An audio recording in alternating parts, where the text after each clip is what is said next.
ትላንት ማታ አንዲት እናት ወደ እኔ መጥታ ነበር። አይኖቿ በእንባ ተሞልተዋል። ኤፍሬም አለችኝ፣ ምግብ መብላት አልቻልኩም፣ ክብደቴም እየቀነሰ ነው። ልጄ በማህፀኔ ውስጥ እየተራበ ይሆን? ተቀጭጮስ ቢወለድስ? ስትል ጠይቀችኝ።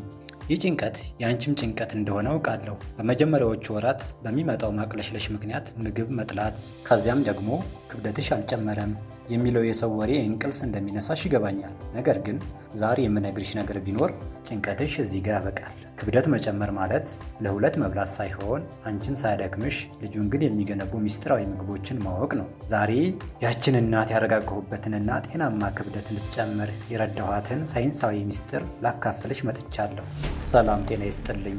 ወደ ማማ ሄልዝ ኤዱ የዩቲዩብ ቻናል እንኳን በደህና መጣችሁ። እኔ ሚድዋይፍሪ ኤፍሬም ነኝ። ዛሬ በምናደርገው ቆይታ በእርግዝና ወቅት ስለሚኖር ጤናማ ክብደትና እናንተ ልትመገቧቸው ስለሚገቡ ምርጥ ምግቦች በዝርዝር እንወያያለን። ክብደት መጨመር ለምን ያስፈልጋል? በእርግዝና ወቅት የምንጨምረው ክብደት የት ነው የሚሄደው? እነዚህን ጥያቄዎች አንድ ባንድ እንመልስ።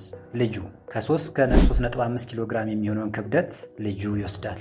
ማህፀንና የሽርት ውሃ እስከ 2 ኪሎ ግራም ድረስ ያለውን ይሸፍናል። የደም መጠን መጨመር 2 ኪሎ ግራም ያህሉን የክብደትሽን መጠን ይይዛል። የጡት እድገትና ወተት ክምችት ደግሞ 1 ኪሎ ግራሙን የክብደትሽን መጠን ይይዛል። አደጋው ክብደት ካልጨመርን ልጁ ያለ ዕድሜው ሊወለድ ወይም ፕሪተርም ወይም ክብደቱ በጣም አነስተኛ ሎው በርዝ ዌይት ሊሆን ይችላል። ይህም ለልጁ የመተንፈስና የመከላከል አቅም ማነስ ምክንያት ይሆናል። ከፍተኛ ኃይል ያላቸው 7 ምርጥ ምግቦች። የመጀመሪያው አቮካዶ ወይንም የጤናማ ቅባት ንጉሥ በመባል ይታወቃል። አቮካዶ ሞኖ አንሳቹሬትድ ፋትስ የተባለ ጤናማ ቅባት ይዟል። ይህ ቅባት እናቲቱ ሳትወፍር ለልጁ የአንጎልና የአይን እድገት የሚሆን ኃይል ይሰጣል። በቀን ግማሽ አቮካዶ መመገብ ለክብደት መጨመር ቁጥር 1 ምርጫ ነው። ሁለተኛው እንቁላል ወይም የሰውነት ግንባታ መሰረት በመባል ይታወቃል። ፕሮቲን ለልጁ ስጋ ግንባታ ወሳኝ ነው። እንቁላል ደግሞ ኮሊን የተባለ ንጥረ ነገር ስላለው የልጁን የነርቭ ስርዓት ይገነባል።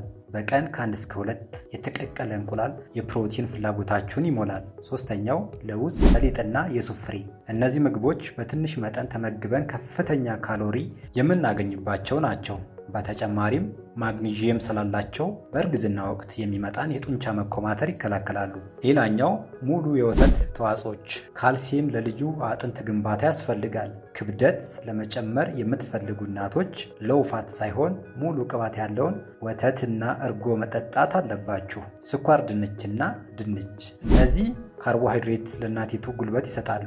በተለይ ስኳር ድንች በቫይታሚን ኤ የበለጸገ በመሆኑ ለልጁ የቆዳና የቲሹ እድገት ይረዳሉ።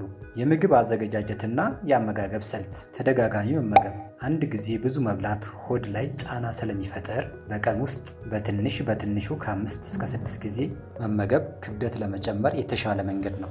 ጤናማ ስሙዝ ወይንም ስሙዚ መብላት ለሚከብዳችሁ እናቶች ወተት፣ ሙዝ፣ አቮካዶ እና ለውዝ አንድ ላይ በመፍጨት መጠጣት ትችላላችሁ። ይህ በአንድ ብርጭቆ ብቻ ከፍተኛ ካሎሪ እንድታገኙ ያደርጋል። ማስጠንቀቂያ፣ መወገድ ያለባቸው ነገሮች። ባዶ ካሎሪ ወይንም ኢምፕቲ ካሎሪስ። ኬክ፣ ብስኩትና ለስላሳ መጠጦች ክብደት ይጨምራሉ፣ ግን ለልጁ ምንም ጥቅም የላቸውም። ይልቁንም እናቲቱን ለደም ግፊትና ለስኳር በሽታ ያጋልጣሉ። ስለዚህ እነዚህን ጤናማ ያልሆኑ ምግቦች ባለመመገብ ለጽንሱ እድገት የእናትነት ሚናችሁን በአግባቡ መወጣት ይኖርባችኋል ማለት ነው። ጨው። ከፍተኛ ጨው ያላቸው ምግቦች ሰውነት ውሃ እንዲቋጠርና እግር እንዲያብጥ ስለሚያደርጉ መቀነስ ያስፈልጋል። ክብደትሽ መጨመሩን ለማወቅ በየወሩ ሆስፒታል ሄደሽ መመዘን አለብሽ። ጤናማ እናት ጤናማ ልጅ ትወልዳለች። ይህ መረጃ ጠቃሚ ሆኖ ካገኛችሁት ላይክ በማድረግ ድጋፋችሁን ግለጹልኝ። ለሌሎች እናቶች እንዲደርስ ሼር አድርጉት። በተጨማሪ የጤና ትምህርቶች ማማ ሄልዝ ኤዱ የዩቲዩብ ቻናላችንን ሰብስክራይብ በማድረግ ቤተሰባዊነታችሁን አጠንክሩ። ማንኛውም ጥያቄ ካላችሁ ኮሜንት ላይ ጻፉልኝ። እኔ ኤፍሬም በግል መልስላችኋለሁ። በቀጣይ ቪዲዮ እስከምንገናኝ ጤናችሁ ይጠበቅ። ቻው።